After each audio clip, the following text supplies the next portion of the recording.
me Serena, and today I'm coming at you with a video that I wanted to do for a while, and that is setting up my 2020, and what's the 2019 there for a second, but I'm gonna be setting up my 2020 bullet journal. I just bought this one at Michael's. It was like $5. The one I bought last year I also bought from Michael's. I have it somewhere. Oh, I'm using it as a tripod. That's a little awkward. Personally, I'm not the place where I can drop $20 on a notebook, even though I use this every day. I've been perfectly fine with my artist loft one, and it's $5 and it lasts me all year. So yeah, my bullet journal is a little different from the ones I normally see on YouTube. I, for one, am not very minimalistic with my spreads. I know that the overall purpose of my journal is to stay organized, but for me, it's also a place for me also to like be a little creative. So it's a little colorful, a little different. Hope you guys still like it. So let's get started. Alrighty, so starting off, I decided to make a title page. Ideally, you'd write like the year name here, 2020 and 2020 vision, you know how it'd be, whatever. But I don't know why, I felt like doing a bit of a slogan page, just because I feel like last year was such a not fun year. And I like in the past two bullet journals, I'll write like 2019 or 2018, and I had little slogans. So last year's was like living and learning, and the year before that was new beginnings. But I couldn't think of anything for 2020 besides Here Comes the Sun or like After the Storms When the Flowers Bloom, which both are like song lyrics. And I was just kind of deciding which one I'd rather write because I couldn't write it small like I did in the previous years. But I just felt like I wanted to like manifest that into the year. It's a new decade, new me, you know how it would be. Let's do something new. It's gonna be a good year. And of course I chose a very basic Beatles quote to do that, but I don't know, it just seemed right. It's a good song, reminds me of the Bee Movie, makes me happy. So that's what I did. And then I did like this little underlining thing. I took this whole idea off something I saw on Pinterest. So I'll link my Pinterest down below so you guys can see it, because I'm pretty sure I have it saved in like 3 of my boards, because a lot of my designs are not original. I definitely steal a lot from Pinterest, and not really steal, just get inspired by. But I can't give quotes because from like Pinterest you never really know where something's from. But just know when you're looking at all my stuff, when I plan that like it's probably not 200% my idea. Most of the time it is inspired by Pinterest, unless I like am sure of it. But even when you're sure, I don't know.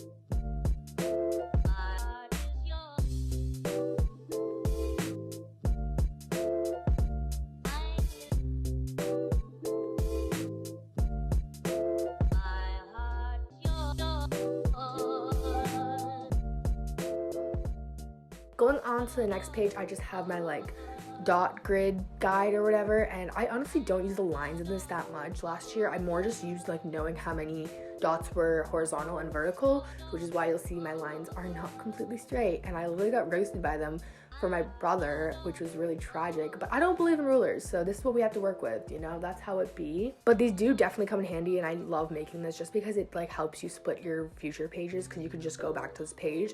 And I'm planning on adding like washi tape or something on this page so it sticks out so I can grab it, which is another idea. I think I got that from Plant-Based Bride on YouTube. But the whole grid spacing chart idea I got from Amanda Lee Rach.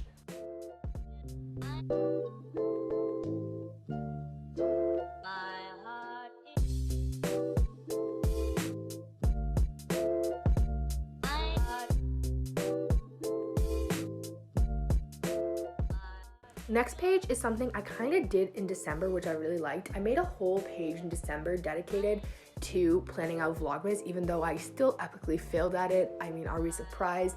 I really tried my hardest, and I feel like I uploaded more than I did all year, which is always the goal with Vlogmas for me.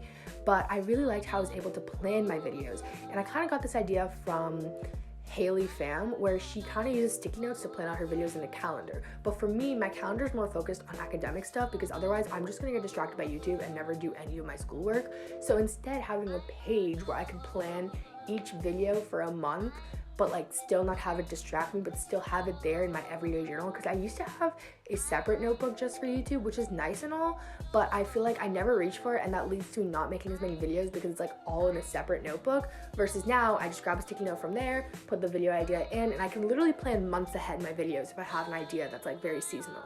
So I'm really excited. I'll let you know how this works, but I'm excited for this page. The next page is something I'm excited for too. I've seen a variation of this where people make a circle and then they make the months around it, but they do like birthdays and important dates. I don't have a calendar page in my monthly setup, which is kind of shocking, but I feel like if there's things ahead that I need to look back on or like important dates coming up, I will instead just put it in my Google Calendar where it'll remind me the day of, versus like my notebook's not gonna scream at me. Sadly, I am not a wizard, so that's not an option. And I save this more just for like goal planning and like agenda-y stuff, if that makes sense. So the way the last page works, I'm just gonna explain it while we do this page, because this page is pretty self-explanatory, but is I have goals that I'm gonna make based on the quarters, and I've split it up, and then for each month I want to make mini goals that lead to the big goals, if that makes sense, because I'm really good at setting big goals. I'm more of a big picture person, so I can look at the big picture of things, but I'm not good at keeping up with it consistently and making smaller goals to get to my bigger goals. So this is my way of kind of like taking a step inside instead of taking a step back and be like, okay, I know what my big goals are, but how are we gonna make the small ones?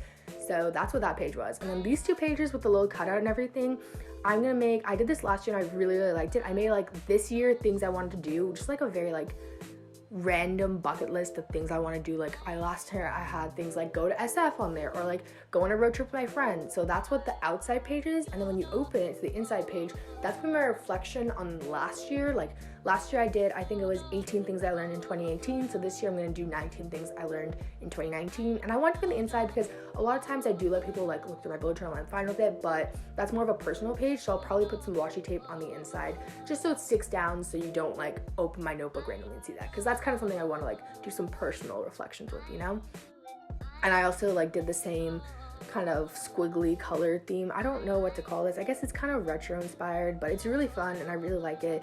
And I'm trying to keep it colorful because last year I made my 2019 theme kind of gray and it turned out to be a gray year. So even though that's not how this works, I still am going to try and manifest some colorful, happy energy into this year, because last year we didn't do that and it wasn't, no. That's my story.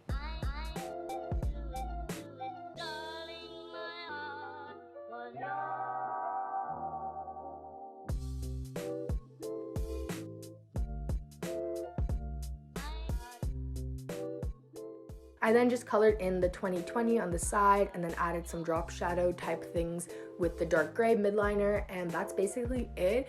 I know I didn't do any like crazy spreads that some other people do, but I just wanted to stick to spreads that I used, trusted, loved, and needed, and then any other like excess spreads I can add throughout the year. But last year I added some spreads that I didn't really use. Calendar spread is like one of the longest, most tedious spreads that everyone does, but I'm like, do you really use it? Because I personally don't. That's what my Google Calendars for. Google Calendars remind me of people's birthdays. This is more just for my own productivity. So yeah, I hope you guys like this video. I'm gonna have a January plan with me where I plan January coming soon, so check that out. Oh, I also forgot to mention that I want to color in each month. That's why I left that blank, so I can color it in with my monthly theme. But yeah, that's what I'm doing here.